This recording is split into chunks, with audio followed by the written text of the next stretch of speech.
मन क्या है, मन को कैसे समझे। ये साधना की बहुत बड़ी उच्च स्थिति है। ये जब तक मन को नहीं समझेंगे तब तक अध्यात्म के ऊंचाइयों तक नहीं पहुंच पाएंगे, तब तक आत्मा और परमात्मा को नहीं जान पाएंगे, तब तक अपने स्वरूप को नहीं जान पाएंगे, तब तक अपने आप से परिचय ही नहीं कर पाएंगे। सबसे पहले मन को समझना होगा। मन क्या चीज है। दुनिया में बहुत से लोगों को कोई मतलब नहीं है मन के बारे में, मन को जानते ही नहीं, मन कुछ होता ही है। लेकिन इतना भी है, जो नहीं जानता है मन क्या चीज है, वही मन के नचाए नाचता है। मन जिधर करता है उधर जाता है, मन में जो चिंतन आता है वही करता चला जाता है, क्योंकि मन को काबू में नहीं करता है। मन के चलाए तन चले, जाते सर बस जाए। ये सदगुरु कबीर की साखी है। मन स्वार्थी आप रस विषय लहर फहराए। मन, ये हमारा मन ऐसे ही है। मन हमेशा अपना अपना विषय ढूंढता है। मन को हमेशा विषय चाहिए, उस विषय में रस लेना चाहता है, मन का काम है।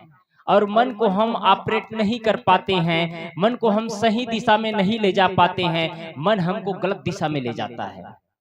मन को हम जब सही ऑपरेट नहीं कर पाते हैं तो मन हमको कोऑपरेट करता है। हम मन को हम सही दिशा में नहीं ले जाते हैं तो मन हमको सही दिशा में ले जाता है, गलत दिशा में ले जाता है। अच्छा, मन क्या चीज है? क्या मन अपने आप में स्वतंत्र सत्ता है? इस चीज को पहले समझे। मन क्या अपना मालिक खुद है? मन क्या अपने मर्जी से हमको चलाता है? नहीं, मन को हम चलाते हैं, मन को हम ऑपरेट करते हैं, मन को हम दिशा देते हैं। मन को हम नहीं चला पाते हैं तब मन हमको चलाता है। जैसे एक पेड़ हो तो पेड़ की छाया होती है। अब उस छाया को आप हटाना चाहे तो छाया को मारे, छाया को डंडा से फटकारे, छाया से हवा को ठेले तो छाया बदलेगा? नहीं बदलने वाला है। छाया को हटाना है तो पेड़ को हटा दो, छाया हट जाएगा। पेड़ की छाया है, पेड़ जो खड़ा है उसकी छाया है। छाया अपने में अस्तित्व उसका कुछ भी नहीं है, पेड़ के आधार पर उसकी छाया है। वैसे ही आत्मा के आधार पर मन है। हम जब मन को सही खुराक देते हैं तब मन हमको सही खुराक देता है। मन को हम गलत खुराक देते हैं तो मन हमको गलत खुराक देता है। कुछ लोग कहते हैं, क्या बताएं महाराज जी, मन परेशान कर रहा है। मन को खुराक किसने दिया है? किसी में से अस्तित्व कोई सत्ता है जो मन को संचालित कर रहा है? मन को हमने गलत खुराक दिया। पहली बार जब आदमी बीड़ी और सिगरेट पीना शुरू करता है तो नहीं पीता है। कोई कहता लो ना पी, क्या होता है, आज पी करके ट्राई कर लो। जब एक बार पीता है फिर आदमी पीना शुरू करता है। किसी दूसरा ने दिया, हमने ही मन को गलत खुराक दिया है।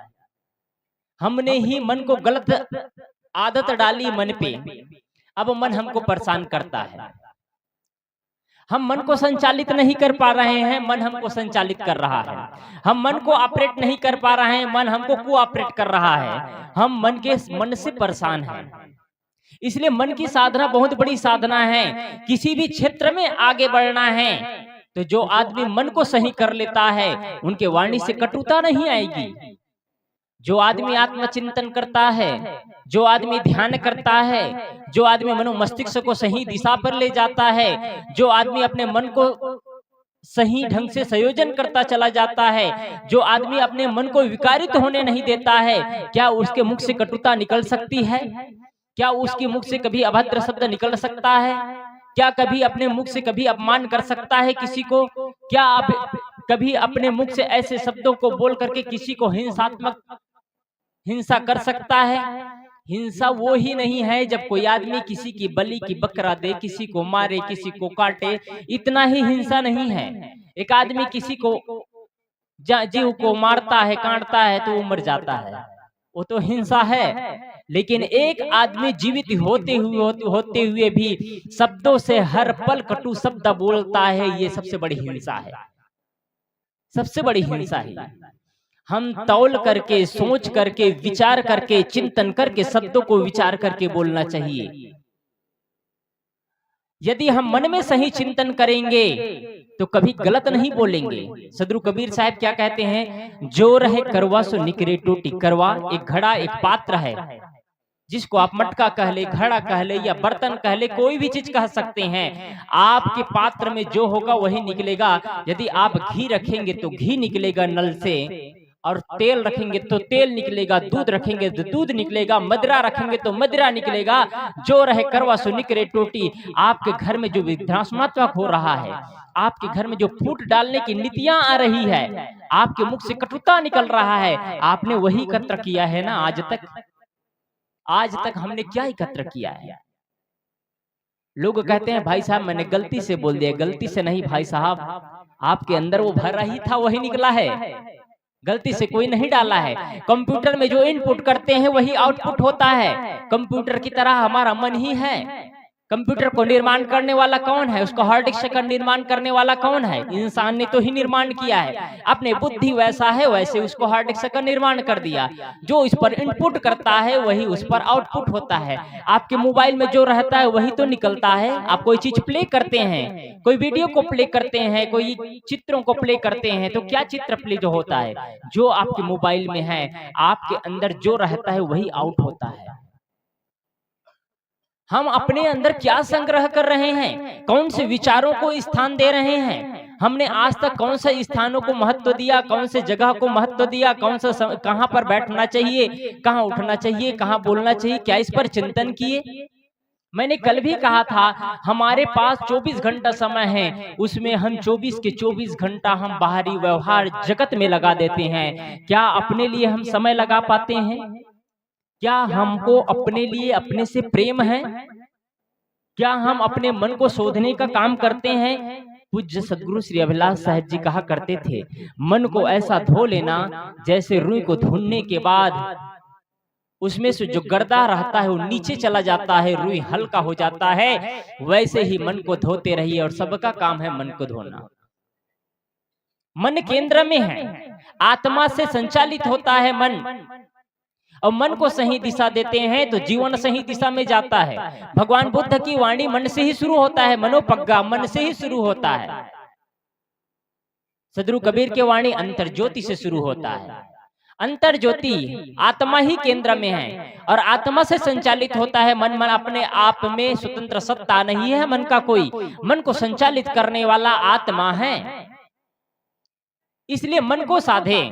मन को साधने के लिए सदगुरु कबीर साहब की बहुत प्रसिद्ध पंक्ति एक साखी है, एक साधे सब साधिया, सब साधे एक जाए, जैसा सींचे मूल को फूले फले अघाए।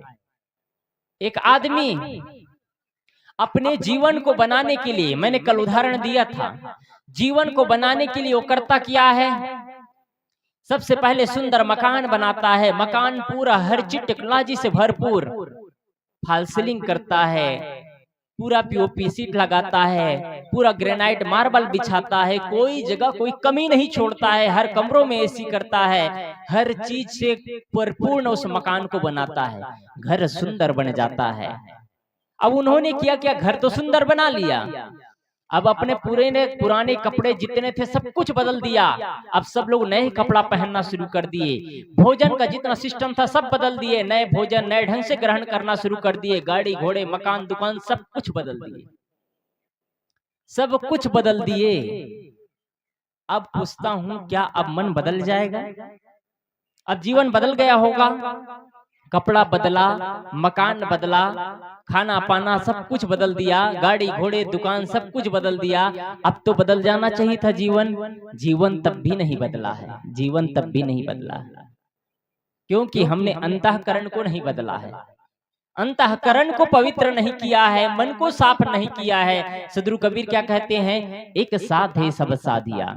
हमने सब कुछ तो साधा, लेकिन एक साधे सब साधिया, एक को नहीं साधा हमने, मन को नहीं साधा, मन को नहीं साधा, मन की साधना नहीं किया हमने, मन को नहीं देखा। क्या आदमी जो मन को देखता है, मन को साधने, मन में साधना का काम करता है, वो आदमी कभी मुख में गुटखा डालेगा? जो आदमी मन की साधना करता है उसके हाथ से मदिरा का प्याला उठेगा? जो आदमी मन की साधना करता है क्या माचिस की तिल्ली जलाएगा बीड़ी सिगरेट पीने के लिए? जो आदमी मन की साधना करता है, क्या कभी उनके मुख से कटुता निकलेगी? जो आदमी मन की साधना करता है, किसी के लिए हिंसा का शब्द निकलेगा? जो आदमी मन के साधना करता है, किसी के लिए क्या लाठी डंडा उठाएगा कि रिवॉल्वर उठाएगा? जो आदमी मन की साधना करता है, किसी जानवर को तकलीफ देगा? मन की साधना नहीं है जीवन में। मन की दशाओं को देख नहीं पा रहे हैं, मन को शोधने का काम नहीं कर पा रहे हैं। हमने बाहरी चीज को साधा, पूरी दुनिया को बनाने का प्रयास किया, दुनिया को जानने का प्रयास किया, लेकिन मन को जानने का प्रयास नहीं किया। मन को केंद्र में रखिए, मन सद जाएगा, पूरा जीवन सद जाएगा। कितना सरल उदाहरण देते हैं सदगुरु कबीर साहब। एक साधे सब साधिया, एक को साध लेंगे तो पूरा जीवन सद जाएगा, घर घर बन जाएगा, नहीं तो घर नरक का द्वार बन जाएगा।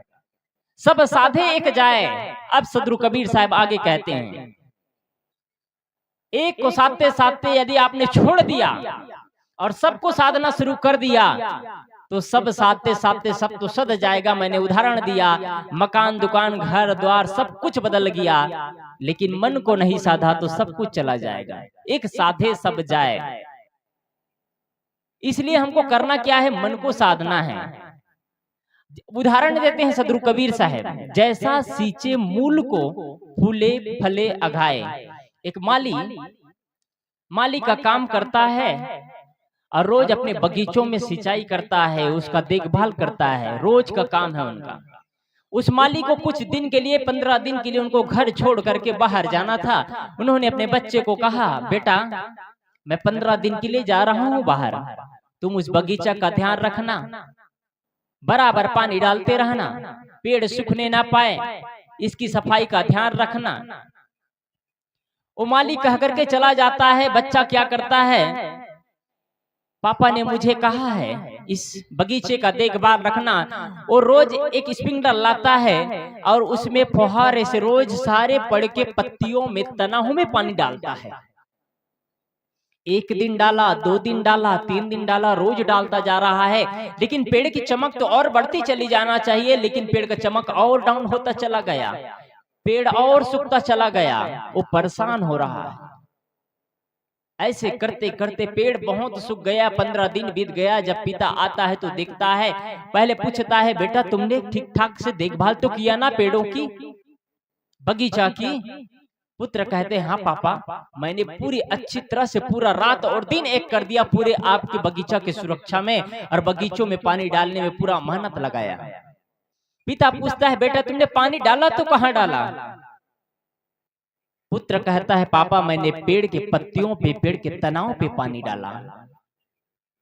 पिता कहते हैं, बेटा पत्तियों को पानी की जरूरत नहीं है, तनाव को पानी की जरूरत नहीं है, पानी की जरूरत तो उसके जड़ को है। यदि जड़ में पानी डालते तो पत्ते खुद अवशोषण कर लेता, पत्ते खुद खिल करके उड़ता फूलता।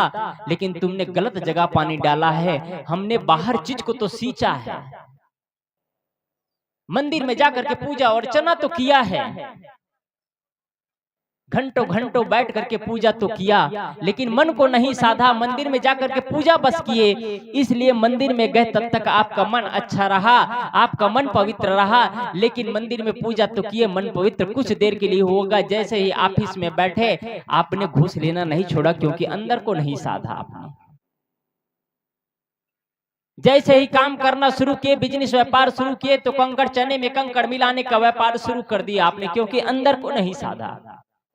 जैसे ही व्यवहार क्षेत्र में आए, जब तक अध्यात्म क्षेत्र में थे, पूजा पाठ कर रहे थे, आपका मन पवित्र था, आपका मन आनंद में डूबा हुआ था। लेकिन जैसे ही पूजा पाठ से नीचे उतर करके अध्यात्म व्यवहार क्षेत्र में आते हैं, वैसे ही आपके मुख से कटु वचन निकलना शुरू हो गया, क्योंकि मन को नहीं साधा। मन की साधना सबसे बड़ी साधना है इस दुनिया में, इससे बड़ी साधना कुछ भी नहीं हो सकता है। और मैंने कल बताया था, ध्यान की प्रक्रिया बताया था। ध्यान केंद्र में क्या है? निर्विकल्प की समाधि। निर्विकल्प समाधि ये सबसे बड़ी समाधि है, और इससे बड़ी समाधि कुछ भी नहीं है।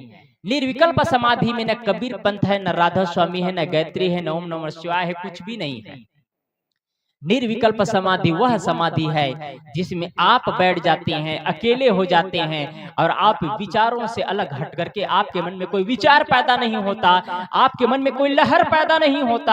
आप बैठे हैं, अपने स्वरूप में लीन है, आप शांत मुद्रा में बैठे हैं, आपके मन में कोई विचार नहीं आ रहा है। जागृत अवस्था में ये स्थिति और आती है। एक दो स्थिति है, एक जागृत अवस्था में भी जागते हुए ध्यान करना, और ये स्थिति तब आती है जब आप गहरी नींद में चले जाते हैं। जब गहरी नींद में चले जाते हैं तो आप अपने आप को भी खो देते हैं। इसमें और उसमें आसमान का अंतर है। जब आप गहरी नींद में जाते हैं तब आपके अंदर कोई विचार नहीं होता है। विचार होगा तो ध्यान नहीं लगेगा, विचार होगा तो नींद नहीं आएगी। आप रात में सोना शुरू करते हैं, आपके अंदर नए नए विचार आता है। कब तक? जब तक विचार आ रहा है तब तक आपकी नींद नहीं आती है। जैसे ही विचार शून्य हो जाता है, नींद आ जाती है। अभी कोई आदमी यहाँ बैठ करके आंख मूंद करके सुनना शुरू कर दे तो मन एकाग्र हो जाएगा, और मन एकाग्र हो जाए और सावधान ना रहे तो उनको झपकियां आने शुरू हो जाएगी। शून्य में ही नींद आती है, शून्य में ही समाधि लगती है। लेकिन अंतर दोनों में इतना है कि जब नींद लेते हैं तो सो जाते हैं आप, और जब ध्यान करते हैं तो आप जगते रहते हैं। अंतर इतना है। जितना ही समय उसमें बढ़ता चला जाता है, शून्य की स्थिति बढ़ती चली जाती है, उतना ही आप प्रेम रस में डूब जाते हैं, उतना ही आपके अंदर एक दीप जलता है। शून्य में दीप जलाना यही है। कल की बात मैंने कहा था, शून्य में एक ज्योति जलाना यही चीज है। हम क्या कर रहे हैं? ये मायावी चीजों में ज्योति जला रहे हैं। जो आज मिला है कल छूट जाएगा। जो कुछ भी मिला है संसार में सब कुछ छूटना है, सब कुछ विस्मृत हो जाना है। तो इस संसार में क्या करना है? तो कुछ ना करें, ये चीज नहीं। सब कुछ करना है, लेकिन वह करना है जिससे अपना लाभ हो और संसार का लाभ हो, जिससे अपने को शांति मिले और संसार के लोगों को सुविधाएं मिल सके। हम वह काम न करें जो कि रात्रि में हम रात्रि में सोने जाए तो रात्रि में करवटें बदलते रह जाए, नींद न लगे। सही व्यक्तित्व का, इंसान का यही सही परिचय है कि जब रात्रि में आप जाते हैं बिस्तर में, 5 मिनट में बिस्तर में लेटते हैं, नींद लग जाती है, करवटें बदलना नहीं पड़ता है। जब आप बिस्तर से उठ करके खड़े होते हैं तो बिस्तर को देखते हैं तो लगता है इस बिस्तर में कोई सोया ही नहीं है। आपका बिस्तर साफ सुथरा, चिकन नहीं। कुछ लोग रात्रि में सोते हैं, गोल गोल घूमते रह जाते हैं, रात में नींद नहीं लगती है। टाइम कितना हो गया? 12 बज गया, 1 बज गया। नींद की गोलियां लेना पड़ जाती है। जब सुबह उठ करके देखते हैं तो तकिया एक किनारे पड़ा है, बेडशीट अलग पड़ा है, चादर अलग पड़ा है। क्या जिंदगी जीते हैं? एसी कमरे में सो रहे हैं, डल्लप के गद्दे में सो रहे हैं।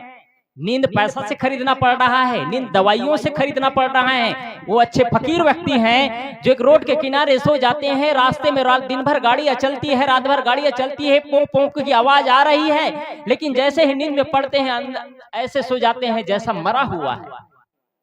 उसको दुनिया से कोई वास्ता नहीं है।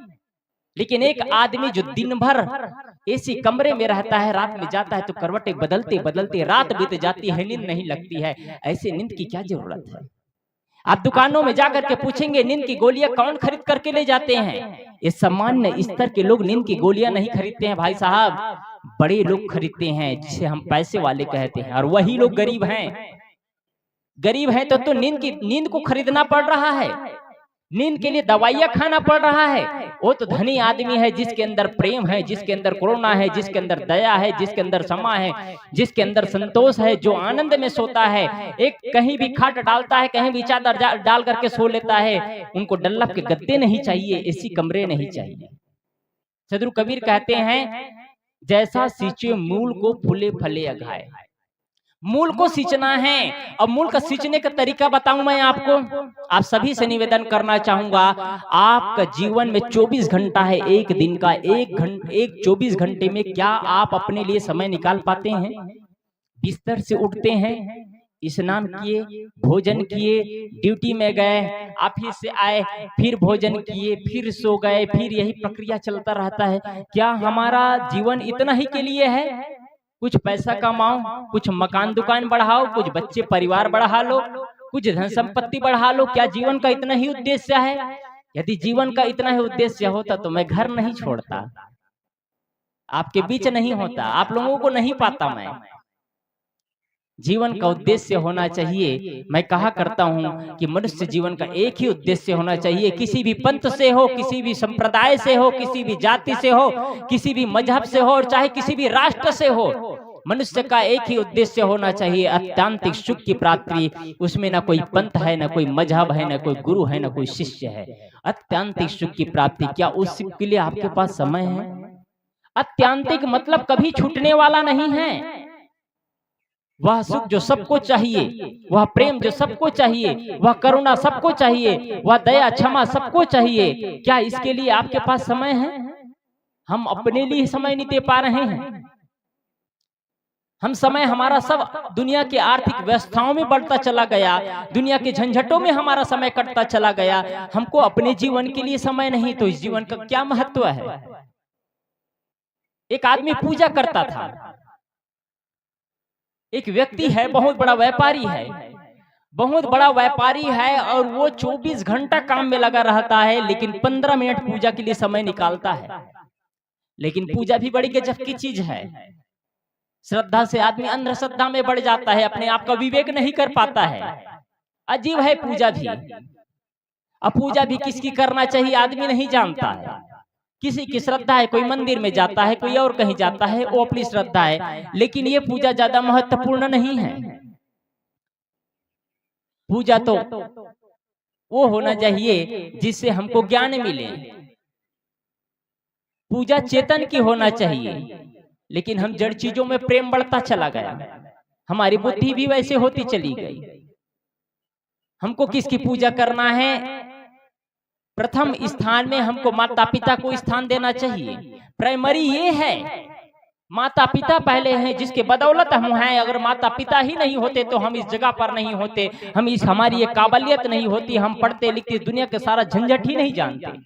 लेकिन माता पिता को भी भूल गए लोग, और गलती तो माँ बाप की है जिन्होंने अपने बच्चों को पूजा पाठ नहीं सिखाया।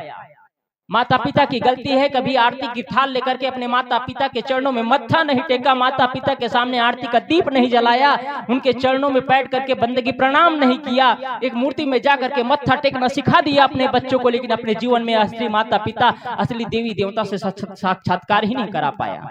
कौन सा जीवन है ये? हम शून्य की ओर चलते चले जा रहे हैं, शून्य की ओर दौड़ते चले जा रहे हैं, जहां से हमको अंतिम में कुछ भी नहीं मिलना है, शून्य में चले जाएंगे। यदि आज हमारे पास विषम परिस्थिति आ जाए, आज हमारी एक ऐसी समस्या खड़े हो जाए, तो कौन से भगवान आपको बचाने आएंगे? इधर बैठे देवी और इधर बैठे देवता ही बचाएंगे। इसके अलावा इस ब्रह्मांड में और कोई देवी देवता नहीं आएंगे। इस चीज को याद रखना चाहिए। आज हमारे पास समय की कमी होती चली जा रही है, हमारा समय गलत जगह दोहन होता चला जा रहा है। वो आदमी 24 घंटा काम में लगा रहता था, लेकिन 15 मिनट पूजा का समय निकालता, पूजा करता। तो एक संत के पास उन्होंने गया, संत के पास प्रार्थना किया। संत ने पूछा, तुम क्या करते हो?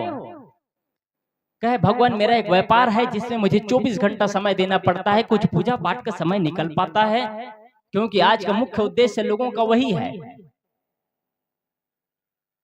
23 घंटा 45 मिनट बेईमानी कर ले और 15 मिनट पूजा कर ले तो सारा पाप कट जाएगा। गंगा में स्नान करे तो सारा पाप कट जाएगा। आज आदमी के मन में ये भेद है। मैं बता दूं गंगा की दशा क्या है। सबसे पहले आपको बताना चाहूंगा, यदि गंगा स्नान से मुक्ति मिलती है तो सबसे पहले वहां जितना मेढक, केचुआ और सर्प रहता है वो मुक्त होना चाहिए था, लेकिन और बढ़ता चला गया। उसके अंदर भी तो जीव है, वो तो उसमें डुबकी रोज लगा रहा है, 24 घंटा उस पानी में डूबा है। पहले वो मुक्त होना चाहिए था, तब इंसान मुक्त होता। जिस गंगा की पूजा के बारे में चर्चा होती है, सदगुरु कबीर ने कभी नहीं कहा कि गंगा की पूजा से मुक्ति मिलती है, गंगा के दर्शन करने से मुक्ति मिलती है, गंगा में स्नान करने से मुक्ति मिलती है। कुछ लोगों ने कहा, कुछ वर्गों ने कहा, वो उनका समझ है। जिसकी जितनी बुद्धि होती है, जिसका जितना विवेक होता है, उतना ही वो चीज बताते हैं। जो आदमी मन को समझेगा वो बाहर आलंबन नहीं लेगा, वो बाहर तीर्थ यात्राओं की बारे में नहीं सोचेगा, मन को तीर्थ यात्राओं में ले जाएगा। सदगुरु कबीर साहब इस पर कहे हैं, तीर्थ गए 3 जना चित चंचल मन चोर, एक कौ पाप न काटिया लादिन मन 10 और। गजब की पंक्ति है। तीरथ गए चित चंचल मनचोर, तीरथ को गए चित चंचल ह गया मंचोर का काम कर रहा है, मन पापों में लगा है, अध्यात्म में लगा ही नहीं। एक भी पाप तो मन से कटा नहीं, और मन में 10 पाप लाद लिए। कोई चीज देखे वही चोरी करके आ गए, नंद गंगा से प्रयागराज में गए वही चोरी करके आ गए। कोई चप्पल चोरी करके आ गए तो किसी का जेब काट लिया, तो भगदड़ मचा, तो इसमें किसी का थैला उठा करके भाग गया, कोई किसी का मोबाइल लेकर के भाग गया। पाप तो कटा नहीं और मन गंदा होता चला गया। इसलिए सदगुरु कबीर साहब को ऐसा ही कहना पड़ा। मैं गंगा की बात कह रहा था, सदगुरु कबीर साहब गंगा के लिए भी कहे हैं, जाको मन निर्मल भया। अब मन की बात देखिए, जब हम हरि और परमात्मा ईश्वर खुदा गाढ़ पाना प्राप्त करना चाहते हैं। मैं कल कहा था ईश्वर कहाँ निवास करता है, मैंने कल उदाहरण दिया था, ईश्वर हृदय में निवास करता है। मैं उदाहरण दिया था, एक गाड़ी में, मोबाइल में, माइक में, गद्दे में, कपड़े में हृदय नहीं हो सकता तो वहां ईश्वर भी नहीं हुआ सकता। सदगुरु कबीर की पंक्ति में क्या है, सदगुरु कबीर क्या कहते हैं, जाको मन निर्मल भया जैसे गंगा नीर, पीछे पीछे हरि फिरे कहत कबीर कबीर। ये बहुत प्रसिद्ध सदगुरु कबीर की साखी है। गीता में श्री कृष्ण ने उदाहरण दिया कि हृदय में ही ईश्वर निवास करता है। सदगुरु कबीर क्या कहते हैं, सदगुरु कबीर साहब कहते हैं जिसका मन निर्मल हो जाता है उसके हृदय में ईश्वर का हो, भगवान का हो, हरि का हो, परमात्मा का हो, उसके हृदय में निवास करता है। कैसे कह रहे हैं सदगुरु कबीर साहब, जाको मन निर्मल भया, जिसका मन निर्मल हो गया। कैसा निर्मल हुआ, जैसे गंगा नीर, जैसे गंगा की पानी की तरह। ये गंगा की पानी किस जगह की बात होगी सदगुरु कबीर साहब की? शायद मैं समझता हूँ सदगुरु कबीर साहब ये चीज कह रहे हैं, जब हरिद्वार से गंगा निकलती है, हरिद्वार के आगे से पहाड़ों से होकर के, तो वहां के पानी को आप देखेंगे, सिक्का फेंकेंगे वहां सिक्का दिखाई देता है। हरिद्वार के गंगा में सिक्का फेंक दो तो वहां पानी साफ सिक्का में दिखाई देता है, आज भी है। लेकिन हरिद्वार से निकलते निकलते आपके वाराणसी होते होते, कानपुर होते होते, आते आते, प्रयागराज में आते आते, मैं ये कहूंगा कि वो पानी छूने लायक नहीं रह जाता है। हरिद्वार से निकलने के बाद में वाराणसी में कुछ साफ रहता है, उसके बाद में कानपुर आते आते, कानपुर में जितने चमड़े मिल का पानी, सीवर चमड़े मिल का पानी पूरा गंगा में डाला जाता है। उसके बाद में प्रयागराज में, प्रयागराज का एक सिस्टम ऐसे बन चुका है, वहां की कहना चाहिए पूरा शहर ऐसे बसा है कि वहां जितना भी सीवर लाइन का पानी निकलता है, पूरे प्रयागराज का, जहां कई लाख जनसंख्या है, उसके पूरे सीवर लाइन के पानी को प्रयागराज में डाला जाता है। इसका उदाहरण कहाँ है, हमारे आश्रम से 500 मीटर पीछे, जस्ट 500 मीटर पीछे इतना मोटा बड़ा पानी पूरे प्रयागराज को सीवर लाइन में डिवाइड किया गया। सीवर लाइन से अंदर अंदर पूरा पानी आता है, करीब करीब 4 फीट की पाइप होगी ऊंचाई, उसमें इतना मोटा पानी आता है, उसको एक टैंक में डाला जाता है। बहुत बड़ा तालाब जैसा टैंक बनाया गया है, उसको फिर रिफाइंड किया जाता है। रिफाइंड में क्या रिफाइंड होता है आपको बता दूं, सिर्फ उसका कचरा छाना जाता है। कचरा बस छानते हैं, उसमें प्लास्टिक, जूते, चप्पल, कपड़े, ये सारे चीज अलग हो जाता है पाइपलाइन से, और उसको पानी को फिर उसमें नदी में गिरा दिया जाता है। कुल मिलाकर के वह पानी पूरा सीवर लाइन का पानी है। हमारे संत लोग शायद ही उस नदी के पानी में पैर धोए होंगे, कैसे हम धो देंगे? हम जानते हैं कि वहां गंदगी से भरा पानी है, लेकिन जो हरिद्वार से निकलता है वो पानी पत्थरों से, पहाड़ों से टकरा करके आती है। वो पानी छूने के बाद में उसमें एक ऐसा ऊर्जा मिलता है, शरीर में एक ऐसी तत्व मिलता है, शक्ति, हिष्ट पुष्ट, पाचन क्रिया बढ़ जाता है, बहुत स्वादिष्ट पानी मिलेगा आपको। कहीं फिल्टर का पानी उतना साफ नहीं होगा, उतना अच्छा नहीं होगा, फिल्टर में तो सारे पोषक तत्वों को मार दिया जाता है, लेकिन वो पानी इतना साफ सुथरा पानी। उस पानी की स्थिति को देखते हुए सदगुरु कबीर ने कहा, जैसे गंगा नीर, पानी इतना साफ और निर्मल और स्वच्छ है, पीने के बाद शरीर में एनर्जी बढ़ जाती है, ताकत मिलता है, आनंद महसूस होता है। वैसे ही उदाहरण दे रहे हैं, जाको मन निर्मल भया जैसे गंगा नीर, पीछे पीछे हरि फिरे कहत कबीर कबीर। जैसे पानी स्वच्छ हो साफ रहता है, वैसे ही मन को भी स्वच्छ और साफ कर लेना है।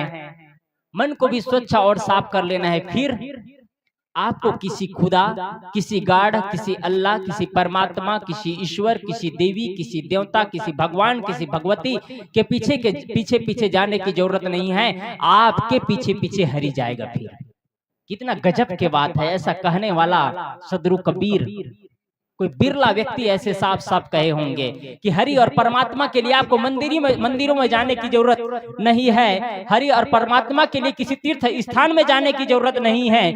हरि और परमात्मा के लिए कहीं बलि और बकरे चढ़ाने की जरूरत नहीं है। आज मंदिरों में बलि और बकरे चढ़ाए जाते हैं, बलियां दी जाती है, निरीह जीव की हत्या किया जाता है। क्या कोई मन के साधना करेगा उनके हाथ से तलवार की बंदूकें उठेगी? क्या कभी मन की साधना करेगा वो हलाल कर पाएगा? क्या कभी जो आदमी मन की साधना करेगा वो किसी का हिंसा कर पाएगा? मन की साधना नहीं है। हमारे सरकार ने सारी व्यवस्था किया, लेकिन मन पर ध्यान नहीं दिया।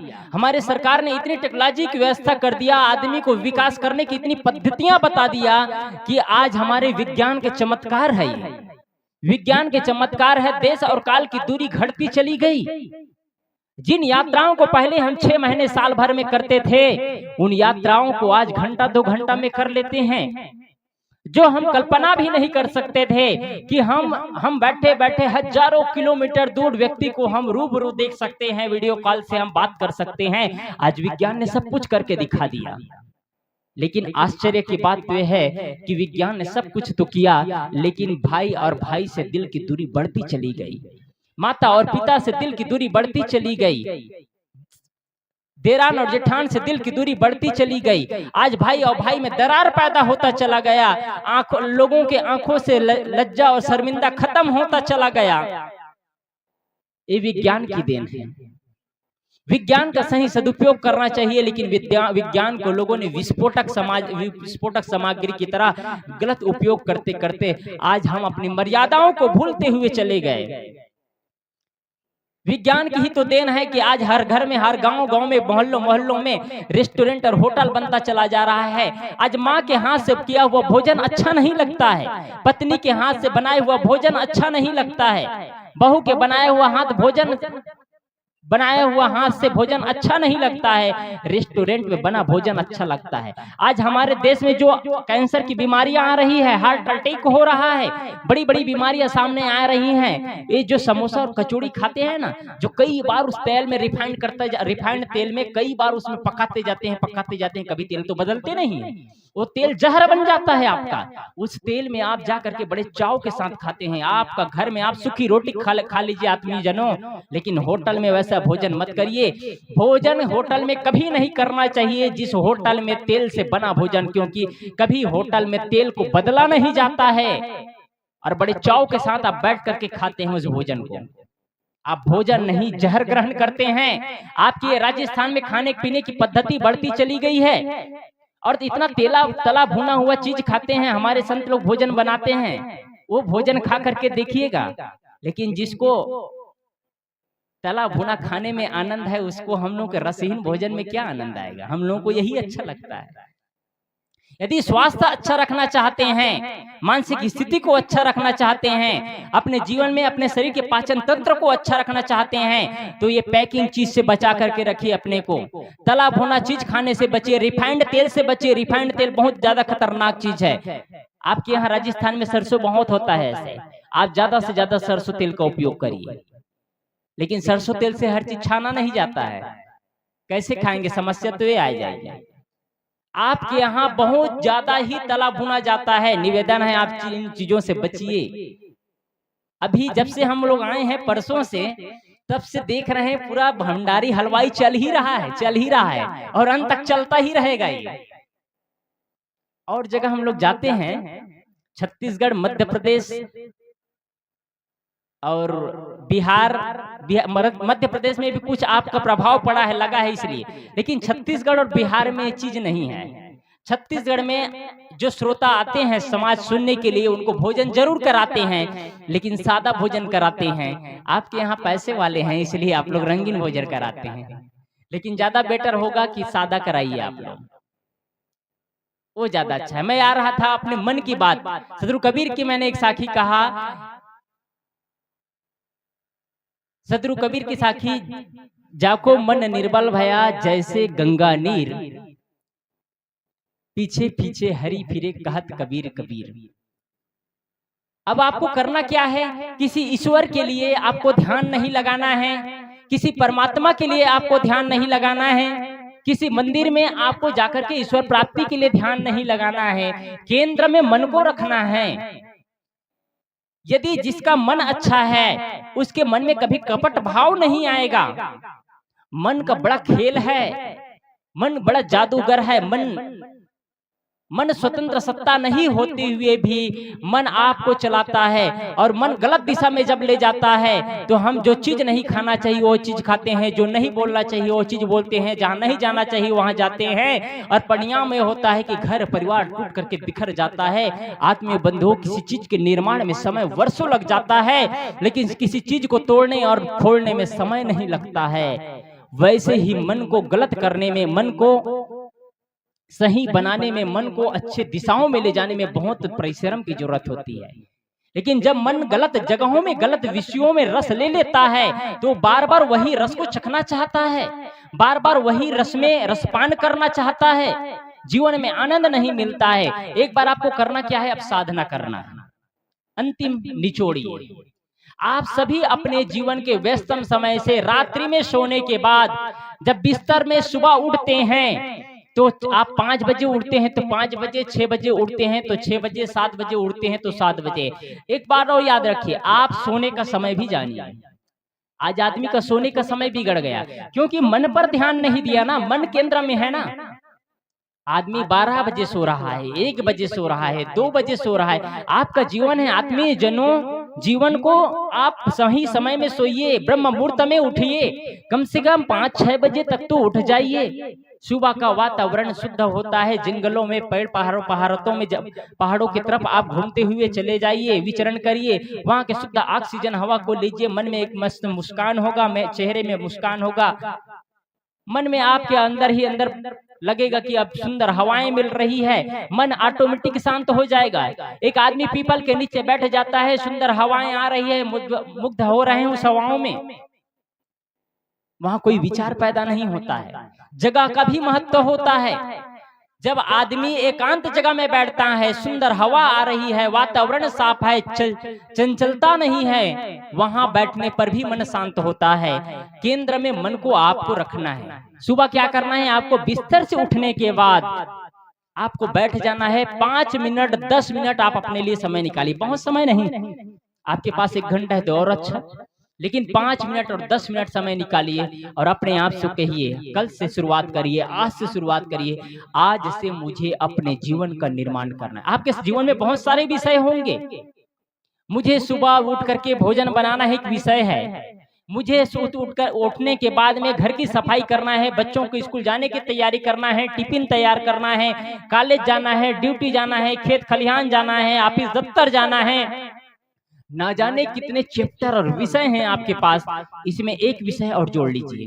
कौन सा विषय? अब मुझे अपने जीवन का निर्माण करना है, अब मुझे अपने जीवन को सींचना है, अब मुझे अपने जीवन को सुगंधी से भरना है, अब मुझे अपने जीवन को अच्छा बनाना है, अब मुझे अपने जीवन को अच्छा बनाना है। एक विषय आप लोग और जोड़ लीजिए। बिस्तर में उठिए, 6 बजे उठते हैं, बैठ जाइए, उठने के बाद बैठ जाइए, सीधा बैठिए, रीढ़ की हड्डियां सीधा हो, पालती मोड़ करके बैठ जाइए और आत्मचिंतन करिए कि अब मुझे प्रेम से जीना है, किसी के साथ लड़ाई नहीं करना है, किसी को क्रोध भरे शब्दों में नहीं बोलना है, अहंकार से नहीं बोलना है, किसी को कटु नहीं बोलना है, किसी के लिए गलत चिंतन नहीं करना है। आप रोज प्रयास करिए, अब मुझे जीवन को बदलना है, अब मुझे पुरानी जिंदगी नहीं चाहिए जिसमें राग और द्वेष हो, जिसमें लड़ाई और झगड़ा हो, जिसमें तू मैं हो, जिसमें जीवन में बंधन ही बंधन, जिसमें जीवन में तिरस्कृत भाव से जीते हैं। ये क्या जिंदगी है जो जीवन में रौनकता ना हो, जीवन में चमक ना हो, जीवन में उदासी मरे जिंदगी जीना, ये क्या जिंदगी है? ये जो जीवन में एक चमक होना चाहिए, अपने इंद्रियों में सावधानी साधना की जरूरत है, अपने इंद्रियों को संयमित करने की जरूरत है। जो आदमी मन की साधना करता है वो अपने इंद्रियों को भी संयमित कर लेता है। जो आदमी मन की साधना नहीं करता है वो आदमी अपने इंद्रियों को भी संयमित नहीं कर पाता है। फिर इंद्रियां चंचल होती चली जाती है, इंद्रियां फिर हमको इधर उधर नचाती है। इसलिए हमको करना क्या है, 5 मिनट उठ करके बैठ जाना है और सबको आशीर्वाद देना है। अपने माता को, पिता को आशीर्वाद दीजिए, सूर्य को, प्रकृति को आशीर्वाद दीजिए, वातावरण को आशीर्वाद दीजिए, पूरे समाज को आशीर्वाद दीजिए और बैठ करके आत्मचिंतन करिए और बिस्तर से उठने के बाद सबको धन्यवाद दीजिए, सबको धन्यवाद दीजिए, सबको धन्यवाद दीजिए, सबके लिए आभार महसूस करें जिसके बदौलत आप होते हैं, जिसके बदौलत आप होते हैं। प्रथम कदम जमीन पर रखते ही एक संकल्प भाव से जमीन पर कदम रखना है कि मुझे अब सुंदर जीवन का निर्माण करना है। आप जैसे ही प्रथम कदम जमीन पर रखते हैं, एक सुंदर भाव के साथ रखते हैं, वैसे ही आपकी नजर किसी दूसरे के ऊपर पड़ती है। यदि आपसे वरिष्ठ है तो उनके सामने जा करके चरणों में मत्था टेक लेना है। आपके माँ हो सकते हैं, आपके पिता हो सकते हैं, आपके पति हो सकते हैं, आपके जेठान जी हो सकते हैं, आपके जेठ जी हो सकते हैं, आपके बड़े भाई हो सकते हैं। घर के सारे सदस्यों के चरणों में जाकर के मत्था टेक लेना है। जीवन की शुरुआत आपका सुंदर होगा। कैसे सुंदर नहीं हो सकेगा? आप बनाना तो चाहेंगे तब ना। हम बनाना ही नहीं चाहते हैं अपने जीवन को। हम किसी के सामने अपने अहंकार के पाला को डाउन ही नहीं करना चाहते हैं। हम अहंकार भरे जीवन जीना चाहते हैं। कहां से मन की साधना कर पाएंगे? ये दिन भर आप करने, सुबह करने के बाद में, मत्था टेकने के बाद में, रात्रि में आप दिन भर का व्यवहार करेंगे और दिन भर के व्यवहार करने के बाद रात्रि में जब आप बिस्तर पे आते हैं तो बिस्तर में आने के बाद देखिए कि आज मेरे जीवन में मैंने कहां कहां कर गलती किया। एक व्यापारी होते हैं और समझता हूं यहाँ कुछ व्यापारी लोग बैठे हैं। आप लोग बिजनेसमैन हैं, कुछ बिजनेस करते हैं। रात्रि में क्या करते हैं, आप जब घर जाते हैं तो सारा पैसा इकट्ठा करके जाते हैं, लिखा पोती लेकर के जाते हैं और आप बैठ करके कैलकुलेशन करते हैं, कैलकुलेट करते हैं कितना घाटा हुआ, कितना फायदा हुआ, कहाँ कौन सा सामान लिया, कहाँ कौन सा सामान का पेमेंट किया, कहाँ पेमेंट नहीं किया, ये पूरा हिसाब किताब मिलाते हैं। आप व्यापार का हिसाब किताब तो मिला लेते हैं, क्या जीवन का हिसाब किताब मिला पाते हैं? व्यापार आपके लिए महत्वपूर्ण है। आपने व्यापार को समय दिया, व्यापार का हिसाब किताब मिला। आपका जीवन महत्वपूर्ण नहीं है। आपके जीवन का हिसाब किताब आपने किया? कभी नहीं किया। जीवन आज तक बीत गया, 30 साल बीत गया, 40 साल बीत गया, 50 साल बीत गया। कभी बैठ करके रात्रि में 5 मिनट अपने लिए समय निकाल के अपने जीवन के एक दिन का 24 घंटा का कैलकुलेशन नहीं कर पाए तो किसके लिए हम समय लगा रहे हैं? समय को बस दुनिया के मायावी चीजों के लिए। ये चीज भी बहुत जरूरी है लेकिन ज्यादा महत्वपूर्ण आप हैं तब संपत्ति का महत्व है, आप हैं तब परिवार का महत्व है, आप हैं तब गाड़ी घोड़े मकान दुकान का महत्व है, आप हैं तब पूरा ऐश्वर्य का महत्व है, आप हैं तब पूरे संसार का महत्व है। और आप ही ना हो, आपका मन ही सही ना हो तो ये सारी चीजों का महत्व क्या रह जाएगा? अभी महसूस करिए, यदि आपका मन, हमारा मन कहीं विचित्र हो जाए और हम पागल की तरह भटकना शुरू कर दे तो हमारे लिए सारी चीज तो फीका पड़ जाएगा, सब बेकार चला जाएगा। इसी को बनाए रखने के लिए ध्यान की जरूरत है।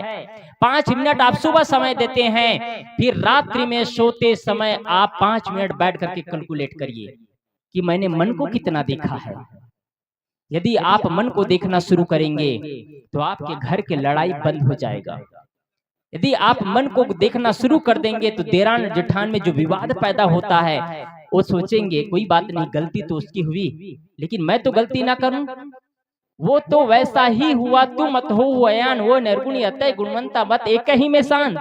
हम क्या करते हैं, वो निर्गुणी समझते हैं और अपने आप को गुणवान समझते हैं और हम एक उनके जैसा हम भी करना शुरू कर दे तो उनमें और हम में अंतर क्या रह गया? इसलिए हम सबको करना क्या है, अगर सामने वाला गलती करता है तो वो गलती हम न करें और वो गलती कर दिया तो अपने में हिम्मत है, ताकत है तो उनके गलती को अकेले में बताने का प्रयास करे कि आपने ऐसा गलती किया था, आपको ऐसा गलती नहीं करना चाहिए। मन आप ही आप आपके जीवन में साधना के क्रम में बढ़ता चला जाएगा। मैं शुरू से लेकर के मन पर बोल रहा हूं। आज ये पूरा संसार माया विस्तार जो दिख रहा है मन का ही विस्तार है। अब मन अव्यवस्थित है, इसलिए पूरा संसार अव्यवस्थित है। कोई आदमी आत्मा चिंतन करेगा, ध्यान करेगा, क्या वो शराब भट्टी खोलेगा? क्या कभी नहीं खोल सकता है। कोई आदमी आत्मा चिंतन करेगा, ध्यान करेगा, क्या वो मटन मछली बेचेगा? क्या कभी नहीं हो सकता है। आदमियों ने केंद्र नहीं लगाया। भारत सरकार के पास, मैंने कहा, बहुत सारे टेक्नोलॉजी है, आदमी को विकास की पद्धति में ले जाने के लिए, बढ़ाने के तरीका है, लेकिन सरकार के पास ऐसा कोई पद्धति नहीं है जिसमें मन की साधना किया जाए। ऐसा कोई पद्धति नहीं है सरकार के पास। आपके जीवन को आध्यात्मिक ऊंचाइयों को छूने के ऐसा सरकार के पास कोई टेक्नोलॉजी नहीं है। अगर ऐसा पद्धति होता तो सरकार के एसआई मार्का लगता है, तब शराब की भट्टियां खुलता है। सरकार जब लाइसेंस देता है तभी सरकार लोग शराब भट्टी खोल पाते हैं। शराब भट्टी सारे बंद हो जाते हैं। सरकार लाइसेंस देते हैं तब आप गुटखा और पाउच बेच पाते हैं दुकानों में। सरकार जब छूट देता है तभी आपके गांवों में मांस मटन मछलियां बिकती है। सरकार की तो कमी है। सरकार को अर्थ चाहिए, तो अर्थ कहां से लेना है? गलत ढंग से अर्थ इकट्ठा करते हैं, वही अर्थ समाज में बिखेरते हैं। इसलिए आत्मीय सज्जनों एवं देवियों, आप सभी से मैं शुरू से अंतिम तक मैंने कहा कि मन की साधना सबसे बड़ी साधना है। इसलिए हम मन के साधने का काम करें। बोलिए।